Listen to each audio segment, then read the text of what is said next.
Shortly after taking office, President Barack Obama's Secretary of Education, Arne Duncan, acknowledged that America's public school system is broken. It's obvious the system's broken, he said. Let's admit it's broken. Let's admit it's dysfunctional. Let's do something dramatically different, and let's do it now. Let's fix the thing. Why are America's public schools failing? Why, after more than a quarter century of perpetual reform, has the nation been unable to bring real change to public education? Well, a complete answer, of course, would be very complicated. But at the heart of it lies the power of the teachers' unions, the National Education Association, the American Federation of Teachers, and their state and local affiliates. Now, I don't say this out of some sort of anti-union ideology. I say it as an objective description of reality, backed by an enormous amount of data. Union power has created insurmountable problems for effective schools. Why has this happened? Partly it's because the teachers' unions are by far the most powerful groups in American education. More than that, they're special interest groups, which means that they use their power to promote the special interests, the job interests of their members. They're just not in the business of representing the interests of children, and no one should expect them to do that. The purpose of a union is to represent the job interests of its members, and these interests are simply not the same as the interests of children. So how then do they pursue these job interests? Well, they do it in two ways. The first is through collective bargaining, which takes place in local school districts. Through collective bargaining, the unions are able to win countless restrictive work rules written into binding contracts that specify how the schools must be organized. Typically, for example, these contracts include salary rules requiring that teachers be paid entirely on the basis of seniority and credentials, without any regard for whether their students are actually learning anything. Often, these contracts also include seniority rules that allow senior teachers to take desirable jobs that come open, even if these teachers are mediocre in the classroom or a bad fit for the school.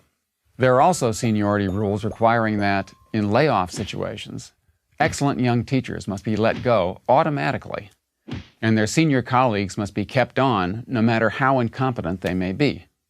Labor contracts are just filled with these kinds of perverse rules. No one who's thinking only of what is best for kids would ever organize the schools in this way. Yet this is how America's schools are actually organized. The other way teachers' unions shape the public schools is through the political process, where they simply have far more clout than any other education groups by many orders of magnitude. They have over 4 million members. They are top contributors to political campaigns. They have armies of activists in the electoral trenches. They have lobbying organizations in all 50 states, and much more. They've used this political clout to block or substantially weaken major reforms. For decades, for example, reformers have tried to bring accountability to American education, but the unions have stood in the way. They've opposed using test scores to measure teacher performance.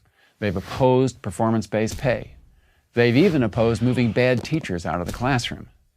As a result, there are rarely any consequences for low performance. No one's pay suffers. No one loses a job. We have accountability systems in which no one is actually held accountable when kids don't learn. The unions have also fiercely opposed the second major reform movement of our time, the movement for school choice, which seeks to give families new options, to empower them to leave bad schools, and to give the regular public schools stronger incentives to improve. Here, too, the unions fight for their members, not for students and their families. In this case, because school choice allows children, and thus money and jobs, to leave the schools where union members teach. Indeed, the unions are so opposed to choice that they fight to defeat it even for the poorest kids trapped in the nation's worst schools. As a result, after decades of reform efforts, only 4% of public school kids are in charter schools, and less than 1% receive government-funded scholarships for private schools. But here's what it comes down to. The teachers' unions have used their power from the bottom up, through collective bargaining, to burden the schools with organizations that are literally not designed to be effective. And they've used their power from the top down, through politics, to stand in the way of accountability, choice, and other major reform efforts. As Arne Duncan well expressed, the nation is fully aware that it has a problem with its public schools. But the main reason that problem persists is that there's another problem, a more fundamental one, that prevents real change and improvement, the problem of union power.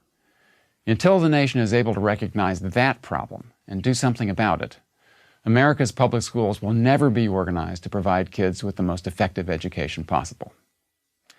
I'm Terry Moe, professor of political science at Stanford University, for Prager University. Join Prager University, subscribe to our YouTube channel, and sign up for free at prageru.com.